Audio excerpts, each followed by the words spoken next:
Okay, so I'm going to repot this pothos into a container that is one size bigger. The roots were coming out a little bit, so I knew it was time to repot. So my first step is I'll put a couple of inches of new soil into the bottom of the container. Press it down a little bit to compact it. You don't want any air pockets.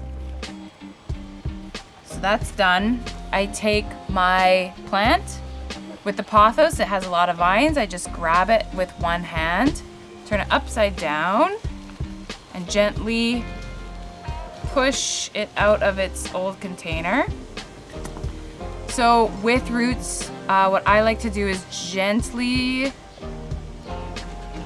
loosen them up a little bit. Try not to break them very much. I mean, if a few break, it's really not the end of the world. I gently loosen and I remove as much soil as I can. I often give it a shake, and then I usually stick a finger or a thumb in the middle and kind of just work a little bit of the soil off.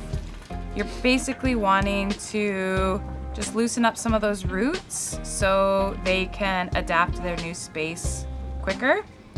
So that looks pretty good. And I'm placing it into the new container. What I'm looking for at this stage, at this step, is that the root ball is in a good height with the pot, with the new pot.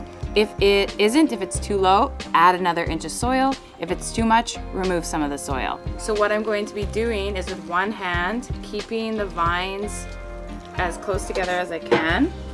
I just use my hands to add new soil, and I'm going to add it to the sides, keeping the plant in the middle in the same spot, pressing, and then rotating the pot 360 to add soil all the way around. After there's enough soil in there and the plant is somewhat secure, I'll shake it around a little bit and tap it. This is getting out any air pockets, air bubbles.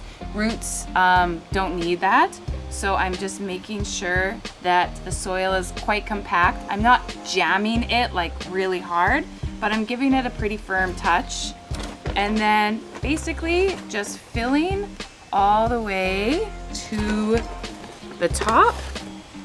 And then I'm going to water it in, wait till all of the water drains. Sometimes you can add a little bit more soil because the water will decrease the soil level. And then I'll water again and until all some of the water drips out of the bottom.